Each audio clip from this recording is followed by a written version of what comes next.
Pivotal Tax Solutions is our featured supplier guest today, and Doug Austin, our CEO here at Strategic Source, will come on in just a moment to introduce our guest presenters. So here's the topic: how to lower your property taxes. Everyone can ask questions via the Q&A button at the bottom of your screen, and we'll have a post-session survey for you at the end. So to get things underway, let's bring on Doug. Doug, the floor is yours. Everybody, thanks for joining us today. There's a real appetite we've seen since fourth quarter of 22 to either reduce costs and recover dollars that have already been spent. This webinar series is almost 2 years old now. We started this to bring new and innovative suppliers and ideas to you folks in expense categories, audit recovery categories, and sometimes new revenue as well. So we're real honored today to have Pivotal Tax Solution, Austin Glidewell and Christopher Glidewell here present ideas on how to do just that. So how to lower your property taxes. At the end of the session, we'll have an opportunity to ask some questions and provide this information. If you're interested in a copy of this presentation, we can get that to you as well. So with that, with no further ado, I will pass it off to the Pivotal team. Thank you, guys. All right. Doug, we really appreciate your efforts on this and the whole strategic team. We know a lot of time and effort goes into making sure that these webinars go smoothly. So we appreciate that. And we definitely appreciate the opportunity to take a few moments here and share with everyone listening some of the issues that arise within the auto dealership industry that pertains to property taxes. I'm going to real quick just kind of introduce Pivotal as a company as well as us individually. So I'm going to go forward here and I'm going to introduce myself. I'm Austin Glidewell. I'm the Executive Vice President for Pivotal Tax Solutions. Just to give you kind of an overview of my background, I've been with Pivotal for about 5 years now. Prior to Pivotal, I worked in the legal as well as the private equity world regarding commercial real estate assets, and I kind of pivoted over to property tax issues and cases, like I said, about 5 years ago. I'll let Christopher here introduce himself just for a brief moment as well. Yeah, I'm Christopher Glidewell. Again, thank you to Strategic for allowing us this opportunity to share a little bit about ourselves and what we do. My background, got my bachelor's degree at ASU in Arizona, and went to law school. And then I started out in the legal field briefly, but I got back into the property tax world. A little bit of information about us, in case you're just wondering. Austin and I are brothers. And our father actually started this firm, so it's a family business. He's the founding owner, and he started out as working at the assessor's office. And so both me and Austin kind of grew up in this industry, and eventually kind of went back that direction, and we've been working together for quite a while now. I'm hitting about my 11th year now with Pivotal, so since I got out of law school. So really excited. It's a very interesting industry, and lots of good, exciting things to share with you today. Perfect. Thank you, Christopher. And a little bit more about Pivotal Tax. We are a state and local tax advisory and consulting firm. We're a unique firm in that we focus primarily on property taxes within the auto industry world. So we deal with a lot of dealership groups, everyone from individually owned dealerships to some of the larger groups in the nation. We work across all the U.S. and all 50 states, and we work with auto dealership groups to look for ways that we can minimize their property taxes. And so we're going to talk a little bit about that today and share some of that information with you. So without further ado, let me jump right into kind of the summary of some of the key points that I'd like to cover today. First one is going to be, what are property taxes and how do they work? Specifically, why do we have property taxes? And how do we calculate for them? How do we project property taxes each year? How do we look forward to paying those property tax bills? How do we predict what they're going to be? And we'll talk a little bit about that. How property taxes can affect dealership operations. Obviously, anyone that is involved at the dealership level understands that every bit of operating expense that can be saved is a benefit to the dealership. And so we're going to talk a little bit about how property taxes overall affect dealership operations and what we can do about it. And lastly, we're going to talk about what you can do to lower your property taxes. And that's kind of the crux of this whole webinar is everyone hates paying property taxes, but what can we really do about it as far as contesting property taxes, and what can we do to mitigate any of our property tax liability we have at the dealership level.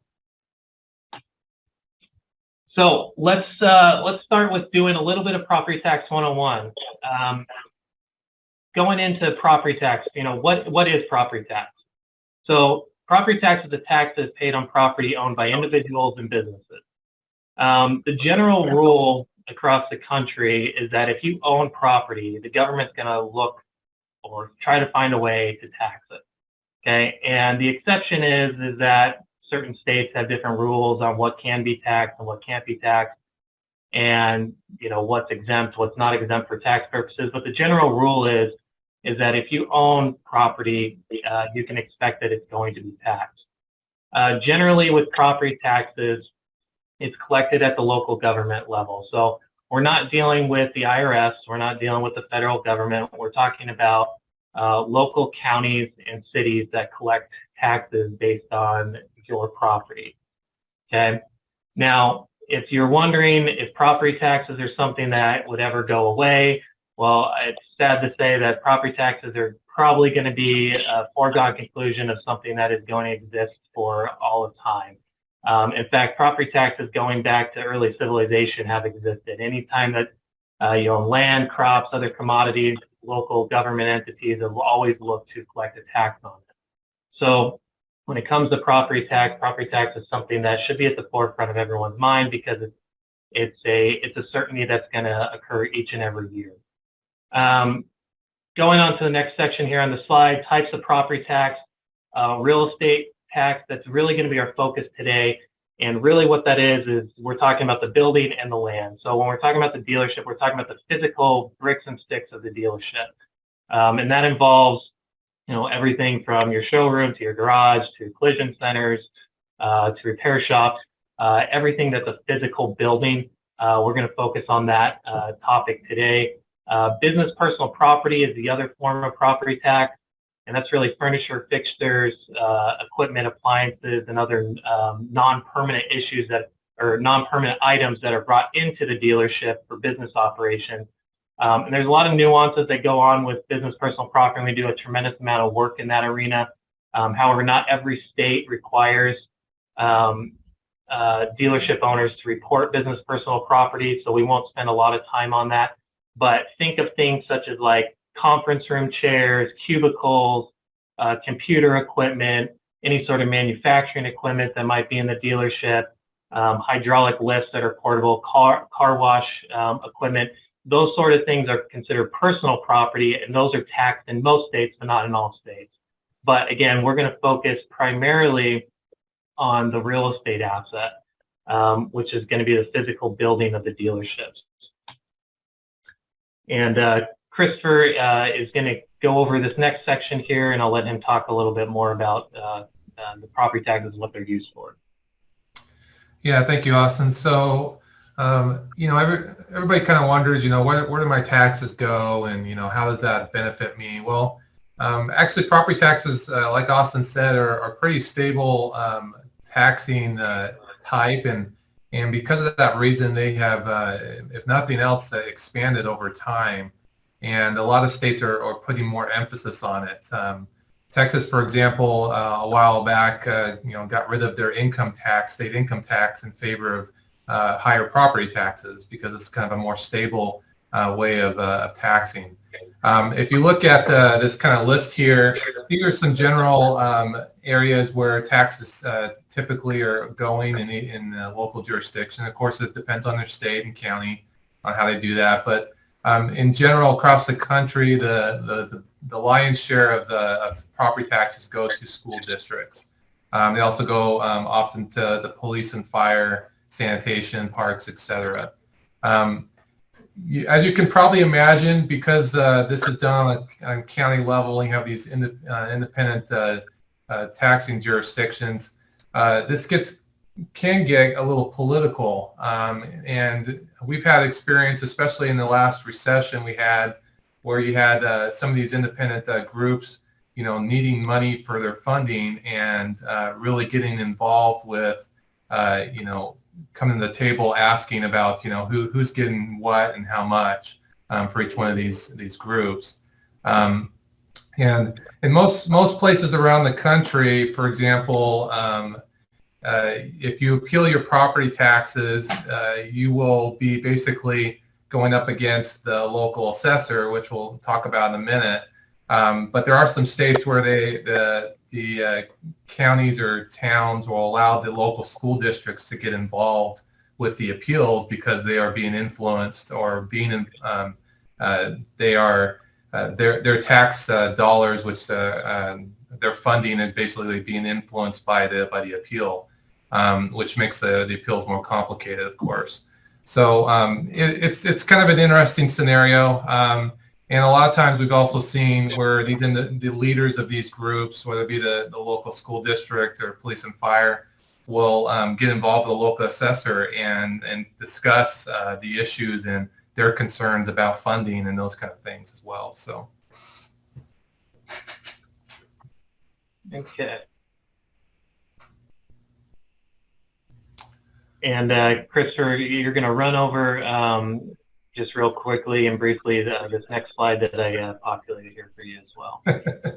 Yeah, this is kind of a little humorous cartoon here, but no one wants to be surprised by their property tax bill, and we often get questions about that as a firm. We have companies coming in and say, well, I'm going to be developing a new dealership in this area.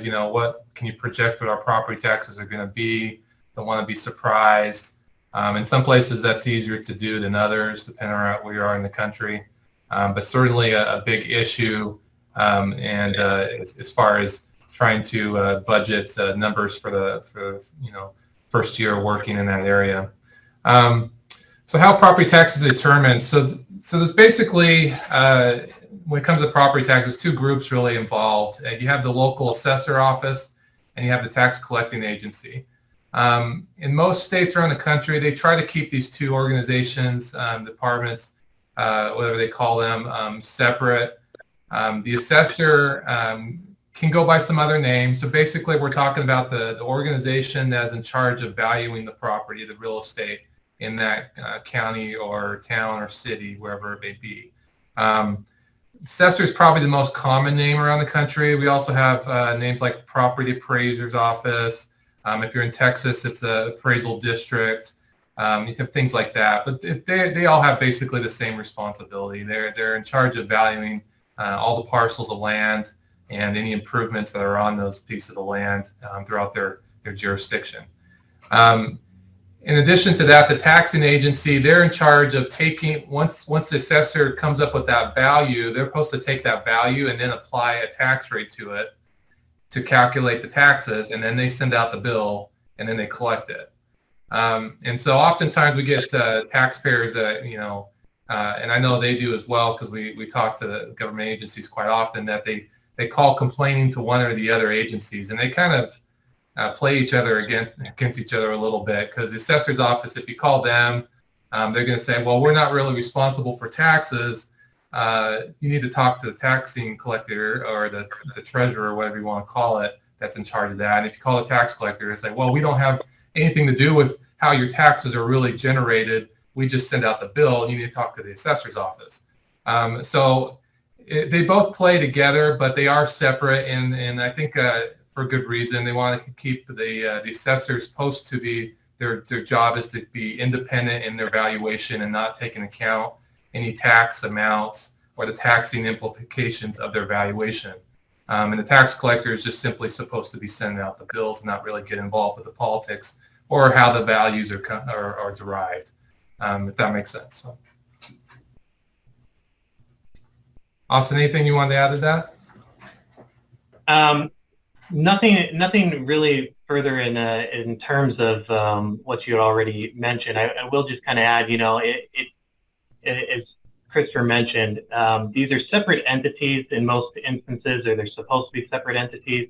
A lot of owners really, they'll look at the property tax bill and they'll go, "Wow, look what I have to pay to the whether it's the tax collector or Department of Revenue or whatever it's called in the particular state," and they'll be astonished at how high their tax bill is. But in reality, as dealership owners, we really should be looking at what the assessor produces, because that is what is controllable. And we'll talk about this in the next slide or two, but the tax rates are really not controllable from a taxpayer standpoint. That is really determined by your local government, as mentioned previously here. But that really goes into who you put in office from your local legislators. Really do determine tax rates. Really do determine the strategy that counties and cities are going to go in as far as property taxes. So usually when you're looking at your tax bill, at that point, it's usually too late to contest or really consider what are you going to do with your property taxes. It's usually when the assessor comes out and gives you a notice of a real estate value, that's when you should start asking the question, am I being treated fairly, which we'll get into momentarily here. But first, let's go over an example. This is a tax bill on a dealership that Pivotal Tax had worked on last year. This is a Lexus dealership that is this is a Lexus dealership located in Harris County, which is Houston, Texas.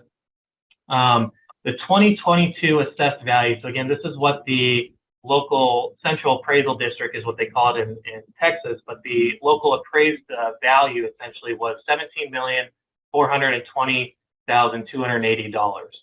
Okay, again, that is what the county believed the market value to be of the property.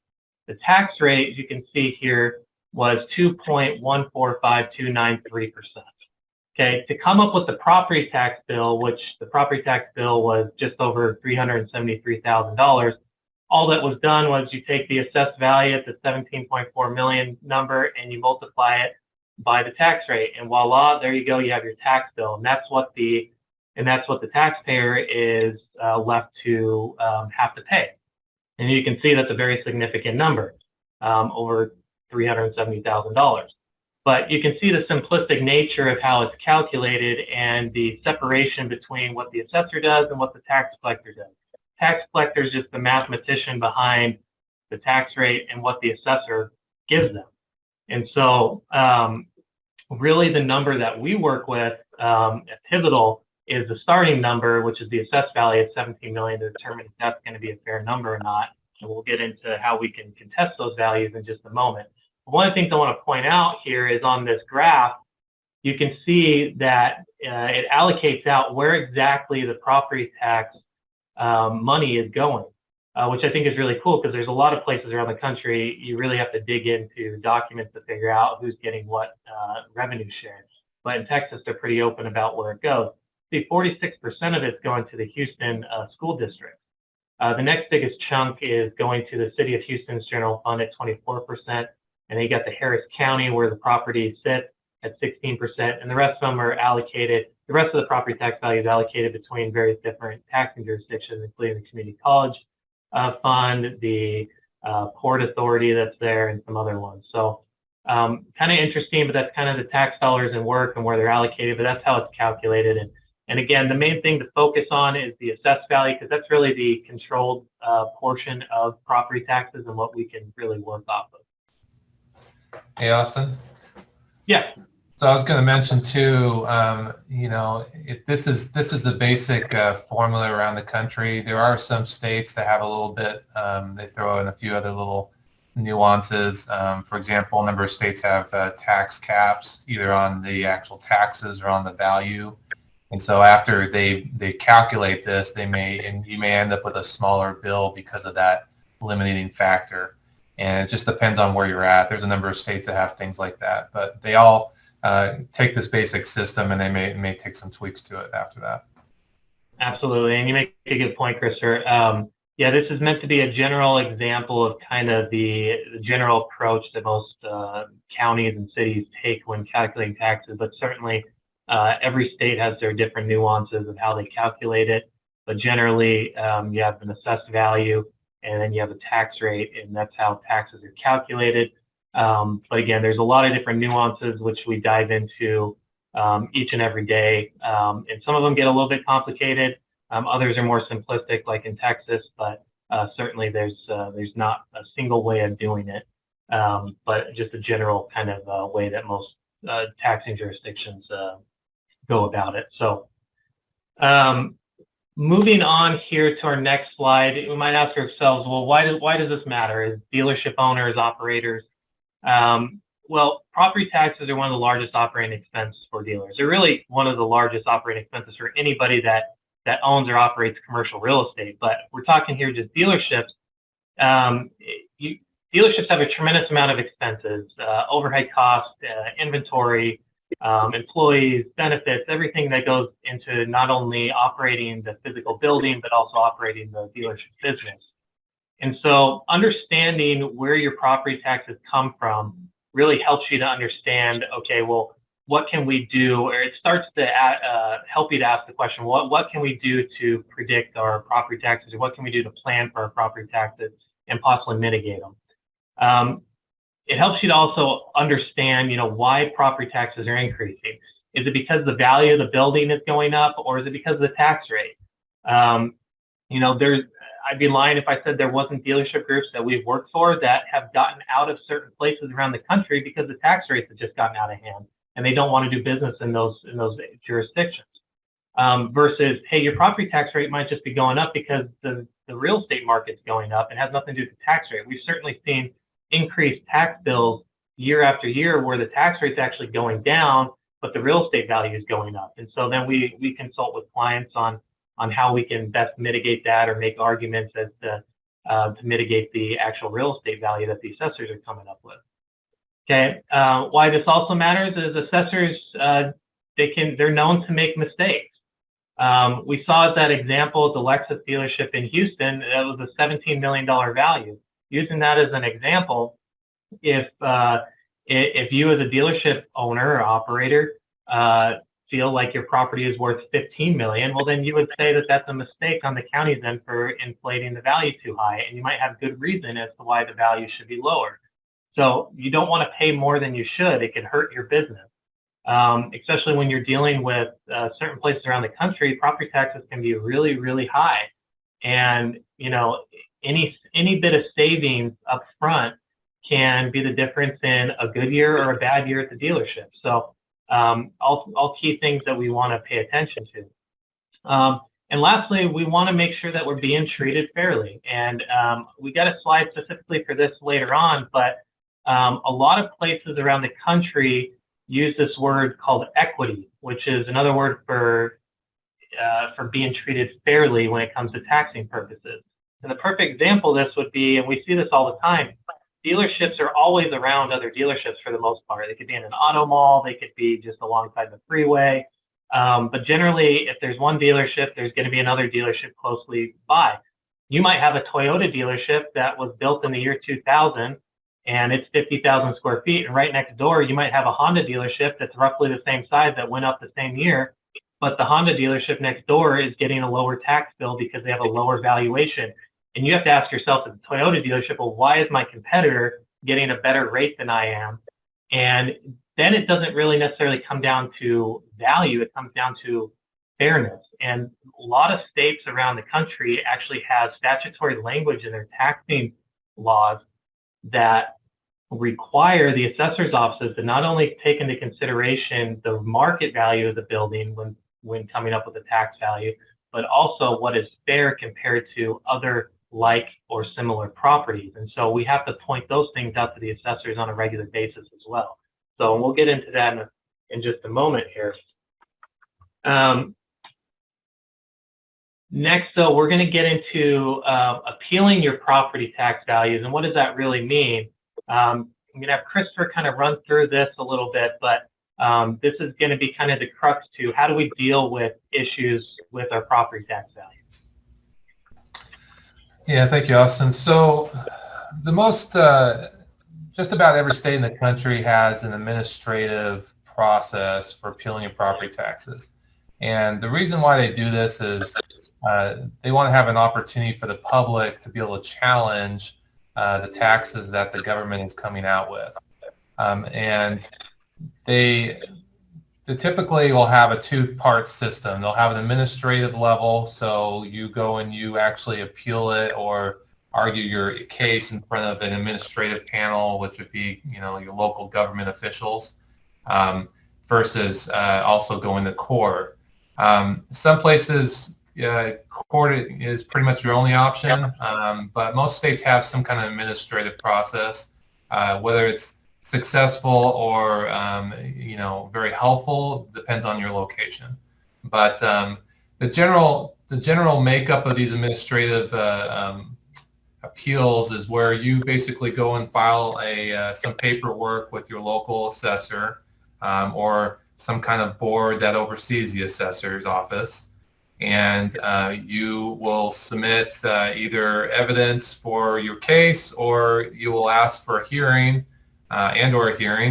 and have an opportunity to present evidence to someone who can make decisions at the local level that will override the assessor's original decision. In a lot of places, you can go straight in and talk to the assessor's office themselves and communicate with them that you think they made a mistake and here's some evidence why, and they can have an opportunity to fix it. But really where the issue comes in is, what if the assessor disagrees with you and they don't want to change it? What's your recourse there? Most states will have a situation where you can talk to the assessor, and if you can't get there, then you can go to a local board who oversees the assessor's office, and they will make an independent decision. And in most places that you'll get to go into a hearing. They'll schedule a hearing, and you go in, and it kind of looks like small claims court. They have 1 to 3 administrative judges, and you put on your case, and the assessor's office puts on their case, and then they make a decision on what they think is the correct value or the more reasonable value. But even in those states, if you don't like the decision that you get, then you'll have the opportunity to then file in the court after that. And the administrative process is typically better than going into court if it's there and available, because it's typically a free process, or it costs you a minimal amount to file, and it's usually a lot quicker. And a lot of places you don't need to get involved with the attorneys and filings and pleadings and a lot of other paperwork that you have to do for litigation, which makes litigation expensive and time consuming. In most states, you file the appeal and you can have the whole thing resolved the same year, or at the very least, early the following year. There are some places that go a little bit longer, but that's generally how it works. Litigation, even in most states, if you file a case, it's going to take 1 or 2 years to wrap it up at least after you file into the administrative level, and it can be quite expensive depending on where you're at. So there are some little nuances I wanted to point out, though, such as what we were talking about. So they do have informal levels in a lot of places where you can actually go in and talk to the assessor, as I mentioned, and you go and talk to the board. Some places have requirements on timing and how quickly they have to address your appeal at the administrative level.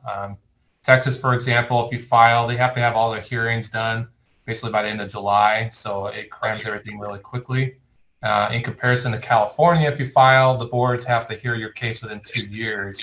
And a lot of times, because they're so backed up from appeals, it may take close to 2 years, somewhere between 1 to 2 years to even hear your case.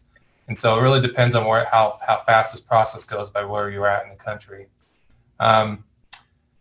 Austin, anything else on this topic you would like to add? Not on the administrative level. I do have some comments on the litigation section. I wasn't sure if you wanted to go into that a little bit more in detail or not, but.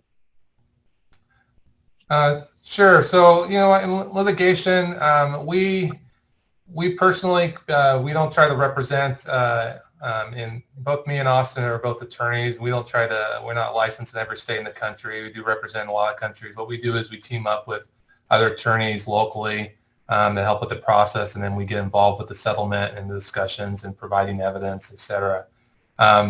But kind of what I was mentioning, when you file it can be a little bit time consuming, but litigation sometimes is necessary in this process, and the reason being is because if you can't get what you need at the administrative level, sometimes you have to go that way. And there's places where around the country I can name off the top of my head. I'm not going to do it in this forum, but where the administrative process is just really not working. It's kind of broken.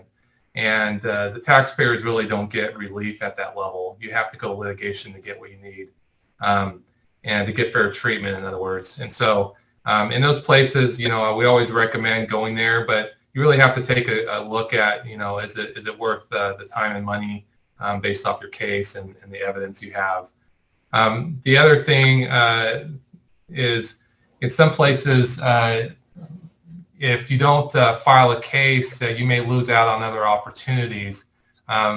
There's some states like Texas, for example, they are really big on equity, as Austin mentioned. And so as you go through the administrative process, they may change the equity up. They may give reductions to properties based off equity. And so by the time you file the litigation, now equity has changed. Whatever the numbers were when they originally came out, now they're lower. And unless you file to litigation, you may not have the opportunity to argue equity anymore, because maybe your property was fairly valued before the administrative process, but after the administrative process, it's no longer equitable because all your competitors appealed and they got their properties reduced, and so they're going to have a lower tax bill than you. So those are some considerations to take into account with litigation. It is a very handy tool to have. And in some places, like I mentioned, it may be your very best tool to really be able to get the job done and get to the results that you need. So. Yeah, and Chris, I appreciate that.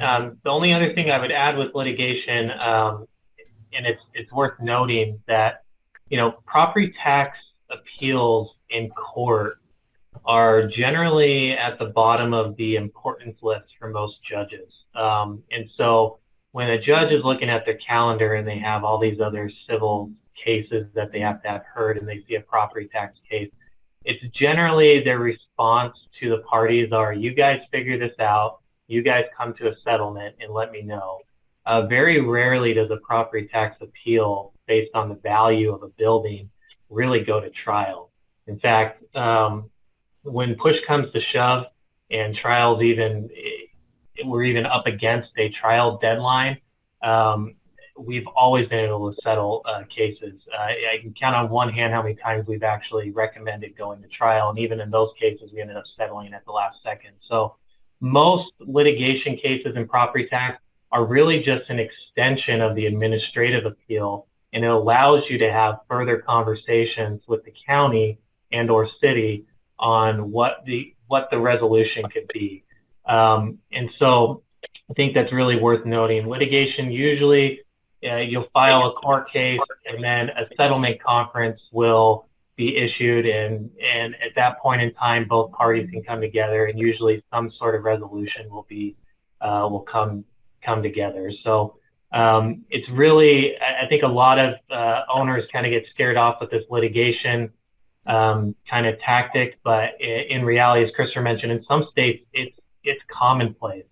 In Texas, we file hundreds of litigation cases every year that we manage because it's commonplace. It's expected if you're a commercial real estate owner or operator or anyone that's responsible for the property taxes on a commercial building. it's expected that you're going to file in the litigation because it's another avenue to get lower property taxes. So just thought I'd add that as well. Moving on here. Austin? Yeah. Yeah, I was going to mention too, part of that reasoning is because I know a lot of you probably that are listening may be CPAs or an accounting background, finance. Real estate appeals are based off valuation, which is appraisal background, and by definition is not an exact science. It's very much an art. We kind of joke around that if you have 5 appraisers appraise a property, you're going to come up with 5 different numbers. There's no exact formula. There's no equation to this. It's not black and white. And so both parties know going into these things that there's a range with these values. And even if you get an appraisal, likelihood that the county is going to have a different appraisal and have a different number is very high. And so what ends up happening is the parties will come to some reasonable number that both can live with at the end of the day, because neither of them want to go in front of a judge and say, well, I'm right and they're wrong, because they both know that both of them aren't 100% right. What you're arguing is what you think is more right or more reasonable on both sides. And that does change the dynamic quite a bit. And it also allows for a lot of these appeals to get settled either at the administrative level or litigation, because the assessor's office knows that they can't be everything and they can't be 100% correct all the time. There is room for error, and in some places it's a lot of error, in some places there's less error, but there's definitely wiggle room there. And so no one can come in and say, well, I'm 100% correct on the appraisal and I'm never incorrect, because it's not an exact science. And so we deal with that quite a bit, and there's definitely room for settlement and discussions on these topics as we get into it.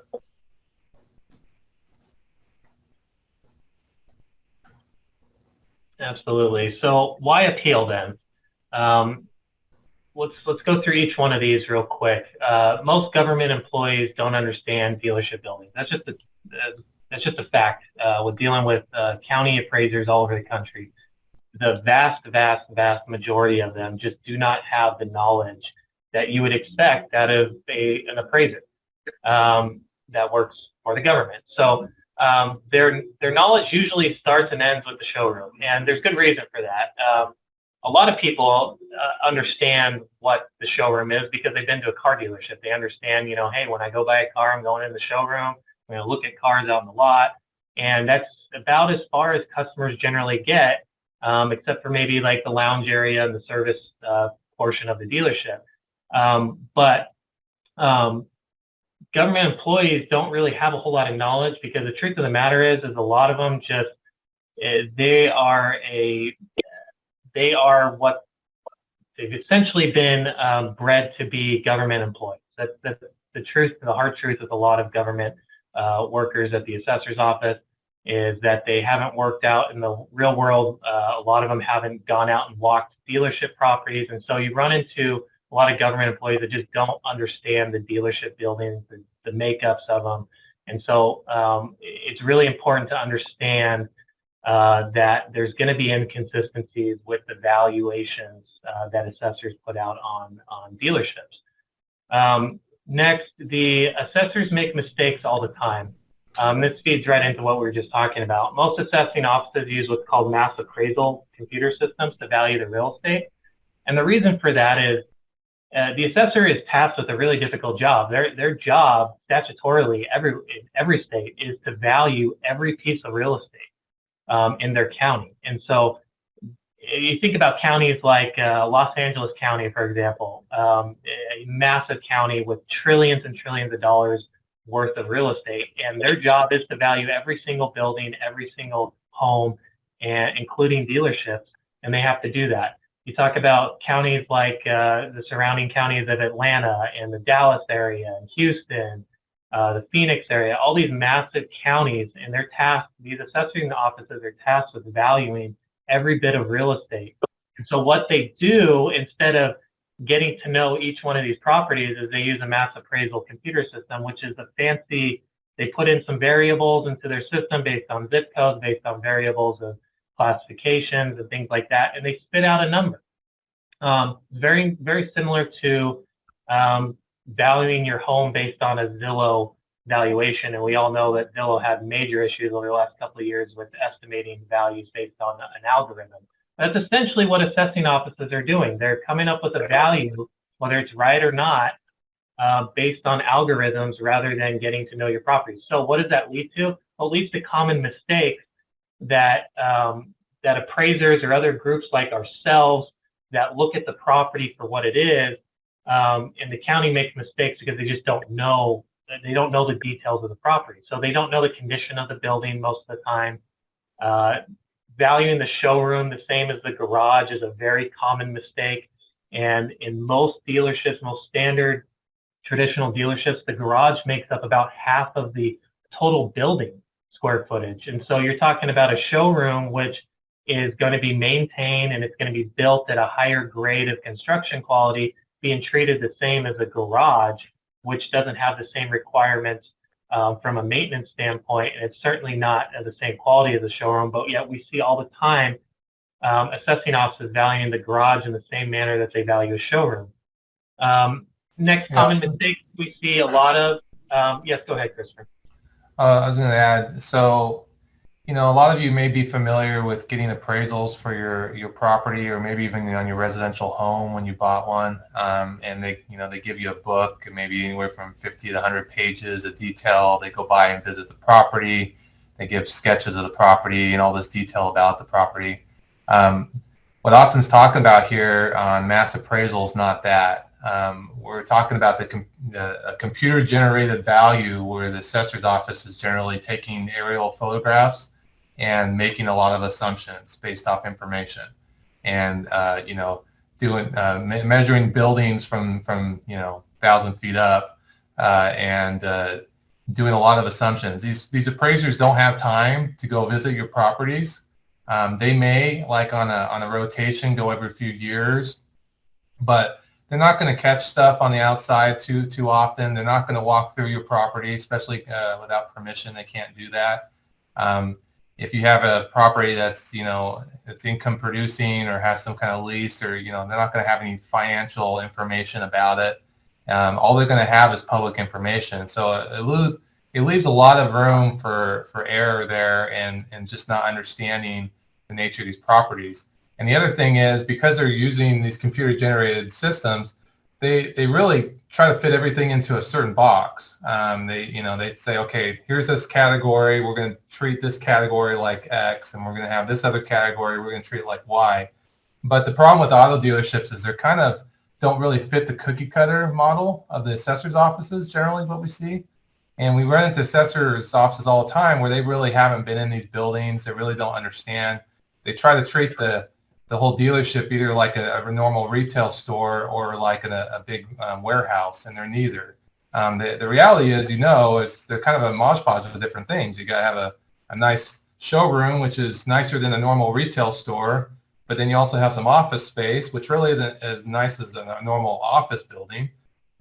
Maybe parts of it might be, and then you got the garage space, which you never see intentionally. You don't have customers back there.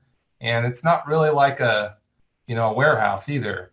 And so they have a hard time fitting, these properties into their model. And so that leaves a lot of room for error. And it helps us too on appeals when we go to talk to them. They realize, that there's information they don't know, and they're, that maybe their original model was incorrect. So it kind of leaves some opening there for opportunity to discuss these properties with the local jurisdictions. Absolutely. Thank you, Christopher. So just to kind of wrap up this slide real quick for listeners, the other common mistakes are the square feet of the building are wrong. We run into that all the time. Trying to include business value within the assessment when they're tasked with only valuing the bricks and sticks of the actual building. We see that quite a bit. And prejudicial values based on manufacturing brands, Lexus, BMW, Mercedes, those sort of things. We see inflated costs on those buildings, but we don't see them as much on the more common, Toyota, GMC, Hyundai, type dealerships. And oftentimes, those dealerships are made with the same construction grade, at least maybe not the showroom, but the vast majority of a dealership might be constructed in the same manner as some of these not as nice manufacturing vehicles. So in equity we talked about, and business operations we talked about, why you want appeal. Well, it helps your bottom line, helps you to be able to do things that you maybe wouldn't be able to do had you have a higher property tax bill. So going on through here, I want to go through just a couple examples real quick of kind of cases that we've worked on to give you an idea of kind of some of the mistakes that we commonly see. And then I'll kind of summarize up here shortly in just a moment. But this particular, this was an appeal that we worked on. It was the owners of a Mazda dealership. They built a parking structure next door to the dealership to use for storing inventory. Upon completion, the assessor put a value on the new structure at $24 million. The issue is that the owner had only paid about $9 million to build the structure. So they said, what the heck is going on here? You way overvalued our new parking structure. Well, through the appeal process, we discovered the county was using the wrong information on a construction permit, and so they concluded the wrong value. So something as very simple as what just looking at the wrong information, the county inflated the assessed value, and the owners got stuck with a really high tax bill. As part of the appeal, it resulted in a refund back to the owners of over $450,000. So very significant tax savings just because of the mistake the assessor made. Going on, the owners of a BMW dealership in Texas, we filed an appeal on. This was kind of a Mod Podge dealership where the showroom and the service centers and the garages were all on different parcels, and they weren't all together. They're kind of separated out. Through the appeal process, we were able to identify several mistakes that the assessor office was making, including valuing a repair garage as a showroom, giving value to the buildings that had previously been demolished, and inconsistent land values. You had some parcels where the land was valued at $45 a square foot, and then right next door, the same size parcel valued at $55 a square foot. So a lot of inconsistencies. We're able to save over $80,000 on that. Lastly, here at a brand new Lexus dealership, and this had nothing to do with value as it did with equity, as we talked about. Brand new Lexus dealership. Directly across the street was a brand new BMW dealership, very, very similar in size and very similar in construction quality. Through the appeal, we argued that the BMW was getting a better deal on their assessment. They had a lower valuation than the Lexus dealership did. And we were able to successfully get the county assessor to agree that, yes, the Lexus should be brought down to close to the same value as the BMW, and we saved them over $50,000. So, and real quick, I'll just wrap up here in just the last couple slides here. So what makes a successful appeal? Well, dealership knowledge. Knowing the construction quality of your dealership, knowing the makeup of your dealership, knowing the difference between a showroom, a parts department, the repair garage, collision center, the office space build out. All those things are very important, and assessing offices around the country just simply don't have the knowledge to be able to intelligently be able to come up with a value that is accurate based on those functions of a dealership. Documenting up-to-date photos, new construction and remodeling, understand what's going on with those projects, and the timing of those are very important when it comes to assessment values. Unique arguments, deferred maintenance, unused space, road construction that might be out in front of your dealership. Those are all arguments that we make on a regular basis to get the assessing offices and administrative boards that we go in front of to think about how the value of your dealership should be lower for taxing purposes. So some of the things that we bring up. The EV movement is and online sales are a huge thing with economic obsolescence and how the dealership industry has changed over the last few years. So a lot of things that we bring up. Here, just education, appraisal, and legal backgrounds. That's what mainly our firm is built on. People's legal backgrounds, appraisal backgrounds, finance backgrounds, things of that nature. So we have various different views of how to look at dealerships, and also technology and what we're looking at. We collect a lot of government data, We use third-party data to track construction information, sale information, lease information. It allows us to be really successful. And lastly, but most important, is relationships with government employees. And that includes the boards that we go in front of and clerks that we talk to, but appraisers that work for the counties. We make a lot of good deals and stipulations with the counties on values just purely based on relationships. So we've built a lot of good relationships around the country, and so that goes a long way in the work that we do. And lastly, the very last thing that I'll mention here in summary is, again, Pivotal Tax Solutions, we focus on property tax issues. We have a extreme focus on the auto industry, whether it's a dealership, a used car building, a collision center. We do a lot of this work around the country, and we focus on it. If anybody's ever interested in getting a second opinion or a look at their dealership, we do offer free consultation. Our fees are generally on a contingency fee basis, so there's never any upfront cost. It's all based on our success to save you money. We're really the only auto-focused property tax firm in the nation. We represent a lot of dealerships around the country. So at this time, I'll kind of turn it back over to Strategic, and we'll open it up for any questions that you might have. Okay, thank you, Austin. And everyone, you can ask questions through the Q&A button at the bottom of your screen. Q&A, just click on that and type in your question. We'll cover as many as we can during the remaining time. Otherwise, Austin, feel free to activate your webcam again as we put some questions out for you. Here's one. Where do you work? Are you limited to certain states? That's a fantastic question. So as we mentioned throughout the presentation, we do work in all 50 states. We have representation in all 50 states. And now with that said, it does get a little tricky. There are some states that have unique individual local rules that require certain things, such as special licensing. In those particular states, we do have relationships with other firms, including law firms that we work with directly. But the cool thing about Pivotal is that we never trade off work. We never assign out work or give it to a third party and have them do it. We're involved with all the work that we do. So even if it's in a state such as, let's say, New York, that requires attorneys to file even administrative appeals, we're in the process of managing that process for the attorneys that we work with. And so we're involved with everything from settlement conferences to attending hearings alongside our third-party attorneys that we work with. But in most states, we're able to do all the work all the way up through litigation management. So hopefully that answers your question. All right, here. This is Doug Austin.